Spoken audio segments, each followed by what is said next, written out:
Hello students, welcome to a new flip lesson. In this lesson, you will recognize and use infinitives and gerunds. I invite you to listen the following songs.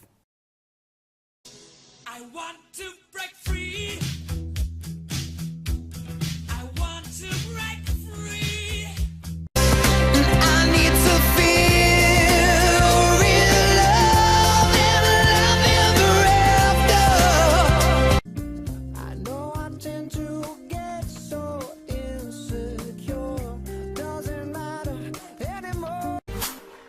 I like to make myself believe. I don't mind spending every day. Today I don't feel like doing anything. I know that you could recognize some songs, but did you pay attention to the verbs? Some of them are infinitives and others end ing.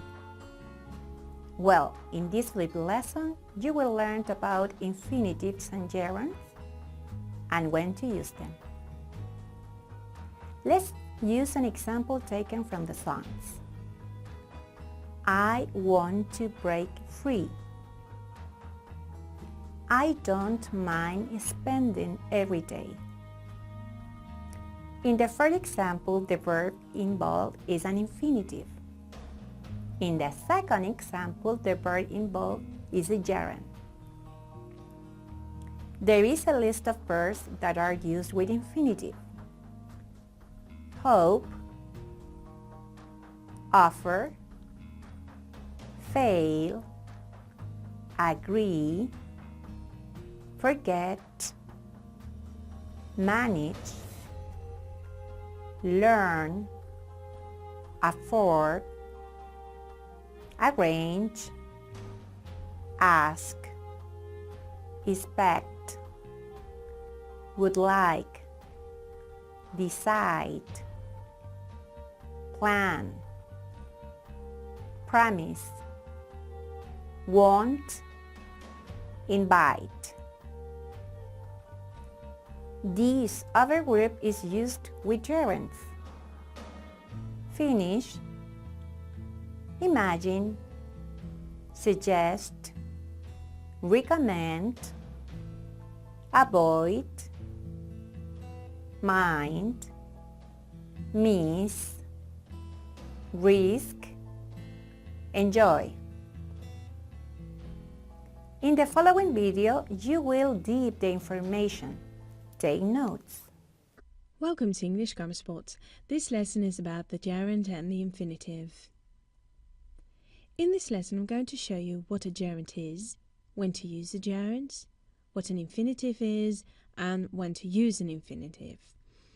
Now, there's not a very case of either you use a gerund or you use an infinitive.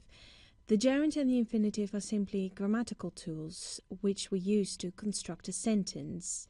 So it's not a difference as in say, oh, here you use a past simple and there you use a present perfect. Now take a look at these sentences. Sailing around the world is an adventure. I can't afford to go on holiday this year. In the first sentence, sailing is what we call a gerund.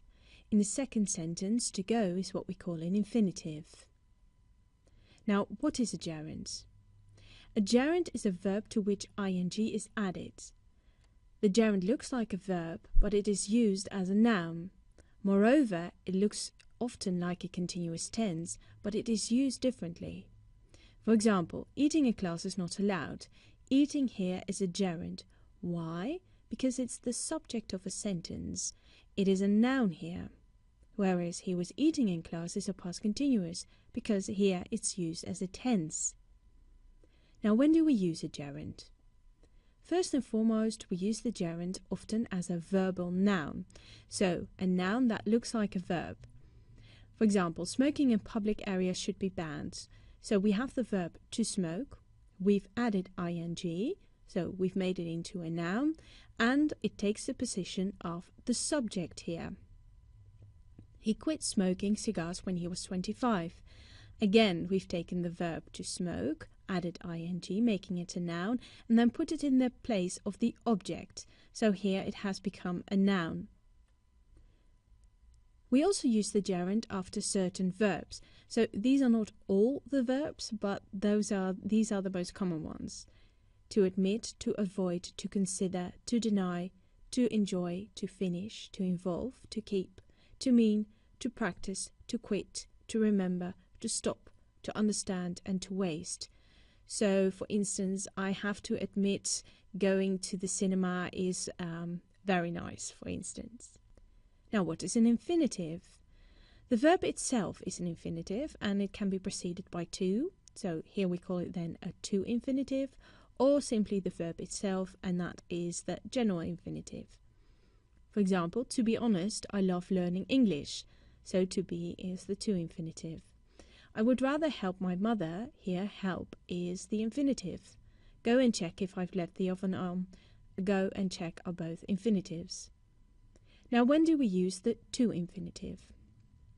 Certain verbs take the to infinitive. For example, these verbs are to appear, to arrange, to bother, to choose, to decide, to feel, to hope, to learn, to manage, to offer, to plan, to refuse, to seem, to tend, to volunteer, to wish.